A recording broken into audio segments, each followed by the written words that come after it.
Now that the Wii U is officially dead and Halloween is upon us, I figured I'd take a look at last year's big horror game by Nintendo. And by big I mean the one they swept under the rug. It's Fatal Frame Maiden of Blackwater Boys and Girls, or Project Zero Maiden of Blackwater as it's called here. Now, I haven't had too much history with the Fatal Frame series. I played a bit of the first one on the Xbox and I played Fatal Frame 2 on the Wii, and I did have a lot of fun with them. Now, I wouldn't call myself a fan of the series yet, but maybe this is the game that'll change that? Well. Not only did the game come out with barely any marketing, the one trailer they put on YouTube had a goddamn meme in the title. And before its release, news of Nintendo censoring the game came out. Apparently they removed all the quote-unquote sexy outfits from the game and changed some of the cutscenes.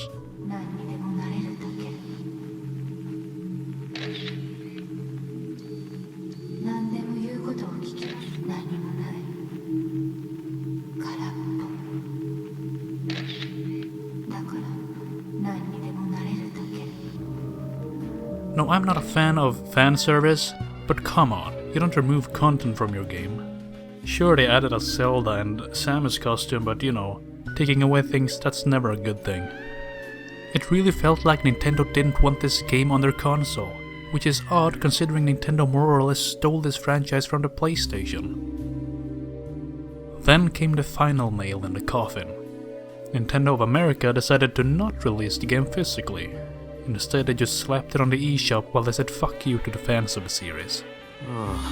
Now, Nintendo of Europe was a bit less shit, as they decided to release a limited quantity of the game physically.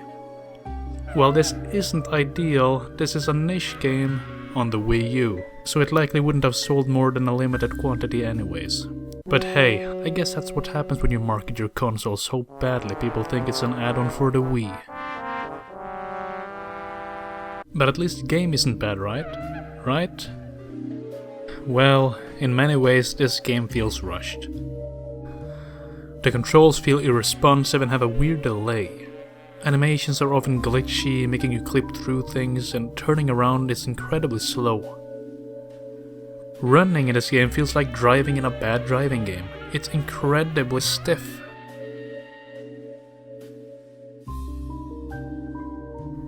Also, the game is now split into chapters or missions, meaning that unlike previous games, you're not actually trapped in a location which you're trying to escape.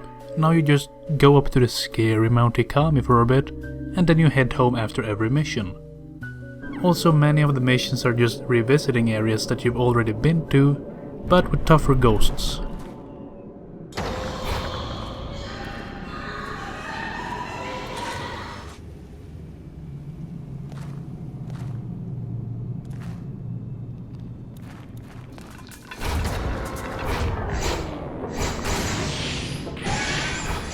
This makes the game feel very repetitive, and it really kills the tension as you start to wonder why the characters keep returning to Mount Ikami. Then there's the English voice actors who clearly were not paid enough. Here, take this. This is a camera obscura. It will let you see the unseen, including the clues that will help you find what we're here for. This might be a weird analogy, but there are many similarities to Metal Gear Solid 5 The Phantom Pain here. Both games were clearly rushed, split into missions, many which are just doing stuff you've already done but with different and tougher enemies. And after you're done with said missions, you head back to Mother Base, or in this case an antique store, and then you just have a good old time relaxing in a bathtub. You could also argue that they're both the 5th game in their series, but that's kind of beside the point and I digress. So if you've made it this far into the video, you probably think I hate the game. And yes, while many of the issues I mentioned have caused me some frustration, I actually had a pretty good time with the game. The new mechanic for picking up items is incredibly suspenseful, and it really adds a much needed scary to the game. Although I wish it wasn't so unpolished. But it's something I'd like to see return in future installments. Using the Wii U gamepad as the camera obscura is genius. It's like the Wii U was made with a game like this in mind. Sure, the gyro isn't as accurate as you'd want, but it works most of the time. The way combat works is also new for this game. Instead of focusing on ghosts for a long time to build up damage, you now deal more damage the more targets are in frame. Each time you take a picture of a ghost, an orb appears around it. The more orbs you get in the frame, the more damage you deal. And with gyro aiming, this is a really good mechanic as you have to twist and turn the camera to get them all in frame. Then there's also the returning fatal frame mechanic, which is activated right before a ghost attacks you, and this deals a lot of damage. Then there's the added lenses, which can stun ghosts, steal health from them, or shoot 4 consecutive photos really fast. Mix that with a fatal frame and you deal so much damage, and it's quite fun. The story, which I haven't really touched upon, is also quite compelling, at least to me. Each character seems to have their own story, but throughout the game they start connecting and interweaving, and it has quite a few callbacks to previous games in the series, especially as one of the playable characters is the daughter of Fatal Frame 1's Miku Hinasaki. And you know, Miku might also be in this game somewhere, I'm not telling. So, would I recommend Maiden of Blackwater?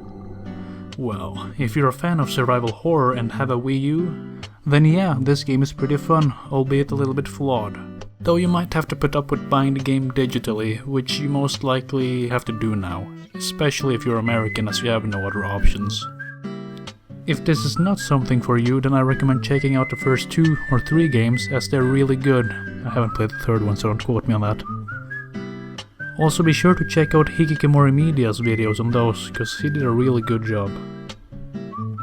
So yeah, thanks for watching. This video kind of turned into more of a rant against Nintendo than a review, but hey, I don't have a point. Here's hoping Fatal Frame 6 is good, right?